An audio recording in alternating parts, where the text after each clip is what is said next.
Alors oui, je sais que Didi Chandouidoui a fait une vidéo sur sa chaîne Dharma Station 7 il y a quelques semaines sur le problème de la saison 3 de Lost, mais je n'ai vu personne en parler sur YouTube pour Prison Break. Juste avant de commencer d'aborder les problèmes, j'ai envie de dire que j'aime cette saison 3. En effet, je trouve qu'elle a plein de bons moments, même si elle a des défauts évidents et de gros soucis de production.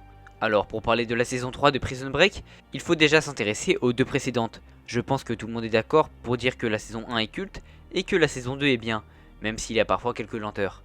Ces deux saisons devaient être normalement les seules de Prison Break.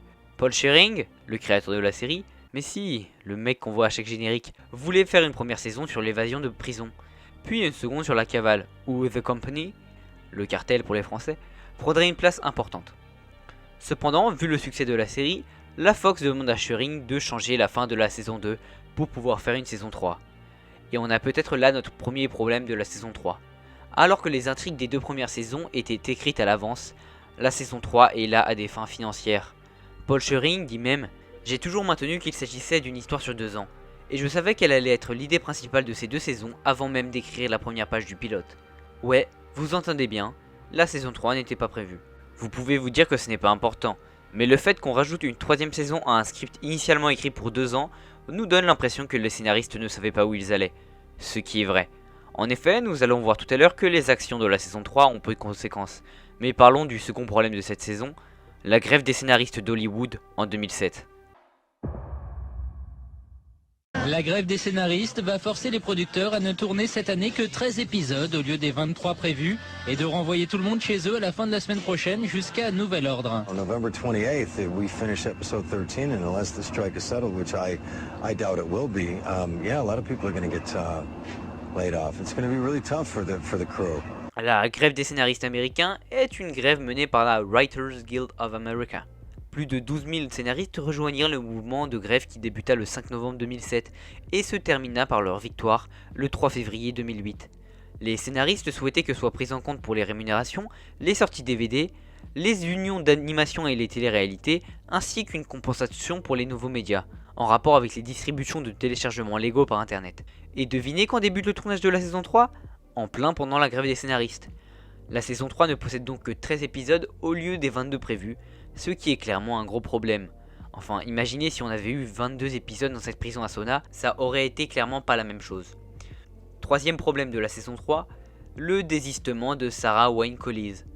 En effet, c'est vrai que quand on vire un personnage principal tout d'un coup, expliquer sa disparition d'une façon logique et plaisante n'est pas une chose aisée.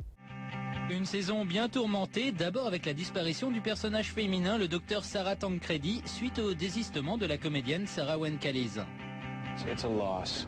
I feel it both personally and professionally. Sarah was a great friend, very talented actress, and I think she added a great deal to the show.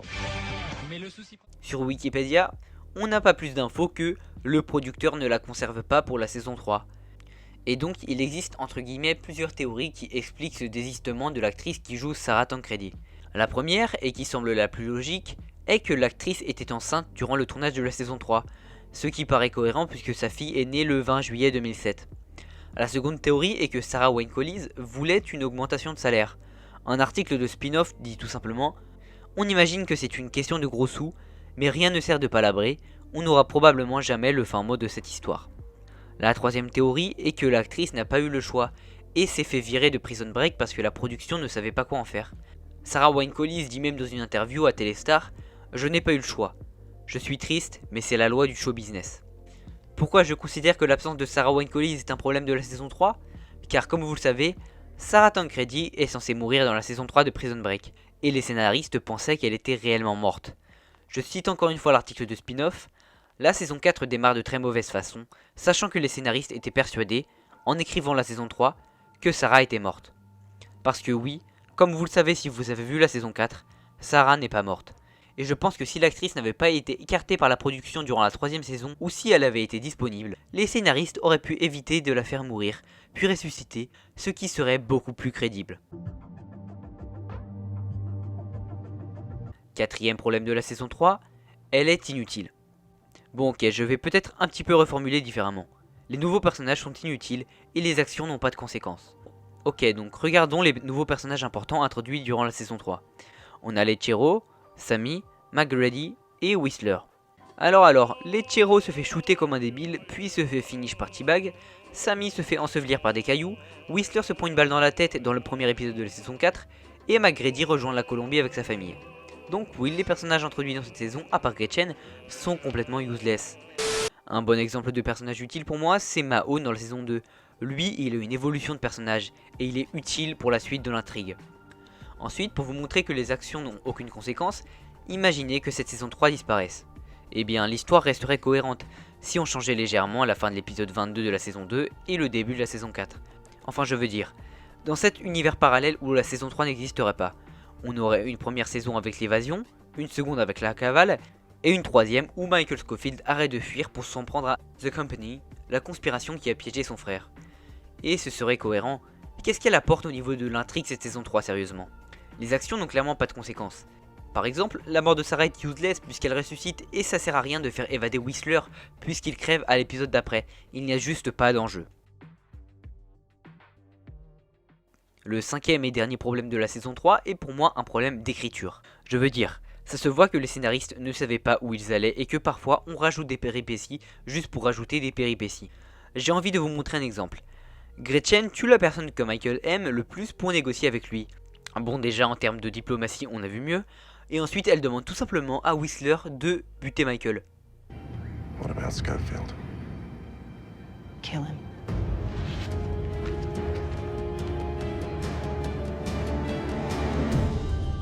C'est quand même fou, Michael c'est ta carte pour sortir ton pote de prison et tu demandes à ce pote de jeter sa carte de sortie.